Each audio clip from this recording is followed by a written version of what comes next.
So if you guys watch our car camping in Batangas, before that Saturday, the SOC of the BYD Tang was around 60%. So medyo nag-worry ako since our route was via Tagaytay. That's why Friday pa lang, nagpa-reserve na ako kay Power on Wheels for a Saturday morning schedule to charge the tank at my place. At buti na lang available. Friday night kasi, may work pa ako. That's also the time we load up our camping gears. So, wala na talaga akong chance to go somewhere to charge the tank. Guys, so andito na si AC Mobility. Kasama natin si Sir Joseph. This is the AC Mobility Power on Wheels. What is AC Mobility Power on Wheels? Basically, it's a huge power bank in the form of a van for your electric vehicle. They will come to you, to your office or condo, and charge your EV right there where your EV is parked. As of this writing and creation of the video, this service is for free pa, for now, to all EVs within Metro Manila. Available also to other brands, not only for BYD.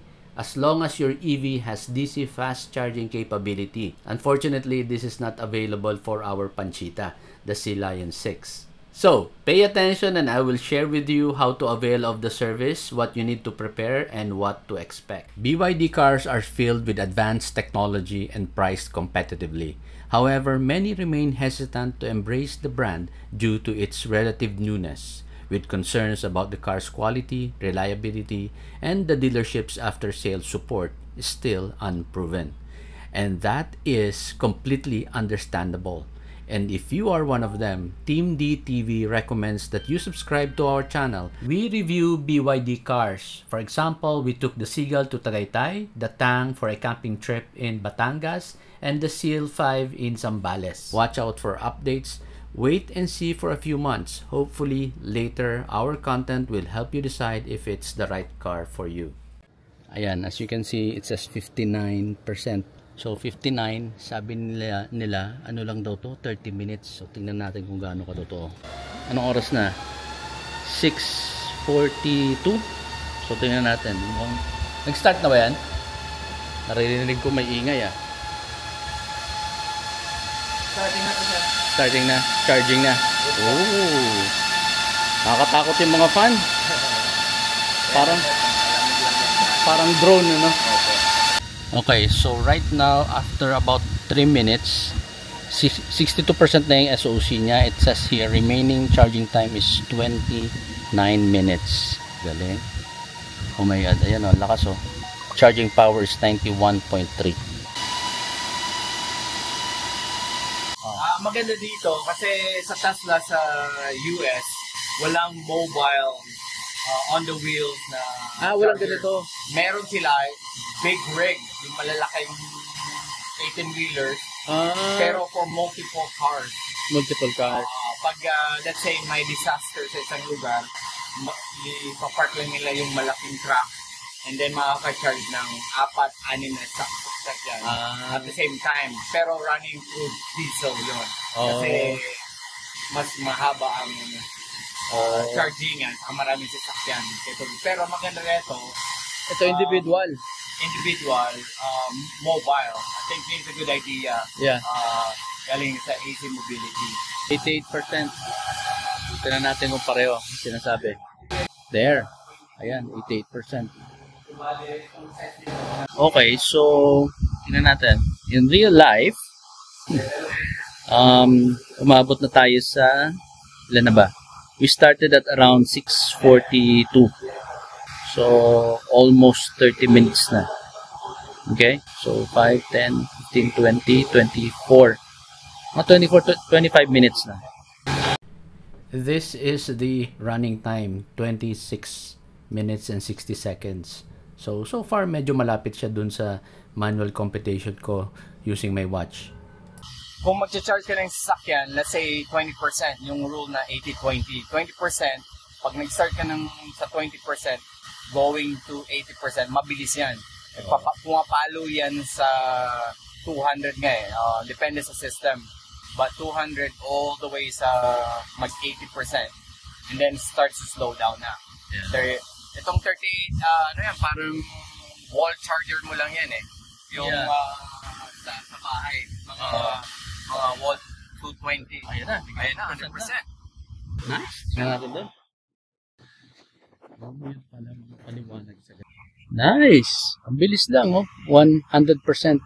So, dito sa watch ko, it's also showing around 28 minutes. So, real time yung pinapakita sa system ng AC Mobility. For the BYD Tang, from SOC 59% to 100%, it took only 38 minutes in real life, using my watch. Sa system kasi, the estimate was less than 30 minutes. But still, 38 minutes is not bad. That was 41% of the 108.8 kilowatt hour battery of the Tang, meaning 44.6 kilowatt hour of power stored in the Tang in just 38 minutes. Ganon kalakas, ganon kabilis, grabe. Yung 38 minutes na yan, yung last 8 minutes, bumagal na yan, papunta na kasi sa 100%.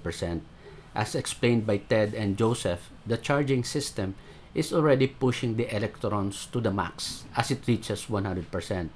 And to do that, it needs to slow down kasi it will generate more heat. So, kung 20% to 80% lang, I think nasa 30 minutes nga lang ang aabutin. So, if you are in the office, isang meeting mo lang yan or half of your lunch break. Kung nasa condo ka naman, breakfast and ligo mo lang yan. Pagbaba mo, you're ready to go. So, here's a quick summary. The Power on Wheels service will be a subscription-based service that you can avail later via the EVRO app. For now, while AC Mobility is still offering it for free, you can call the number that I will put in the description and pinned comment below. The service is by schedule, meaning only at specific predetermined times, not for emergency. Eto, take note. You, the client, must secure approval from your condo admin or office building admin to allow entry of the Power on Wheels van. You, the client, must also secure parking space beside your EV. Consider the distance between your EV and Power on Wheels van. The fans are noisy, as you have seen and heard in the video. It can be annoying to neighbors, pero for us, it was not a problem. Fees, unfortunately, I don't have information on how much this will cost when AC Mobility starts charging. So, I guess, habang libre pa ngayon, subukan nyo na.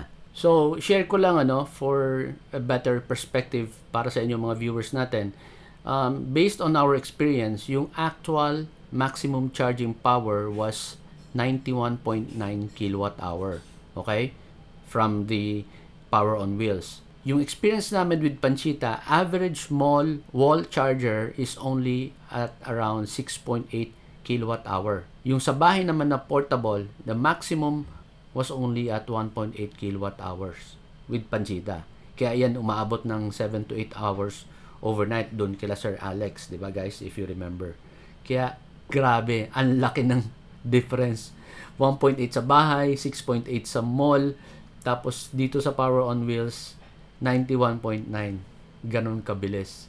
Kaya siguro walang fast DC charging yung C-Line 6 kasi baka pagsaksak pa lang, baka biglang zoom, full na agad. Ayan, he's packing up. Saglit lang.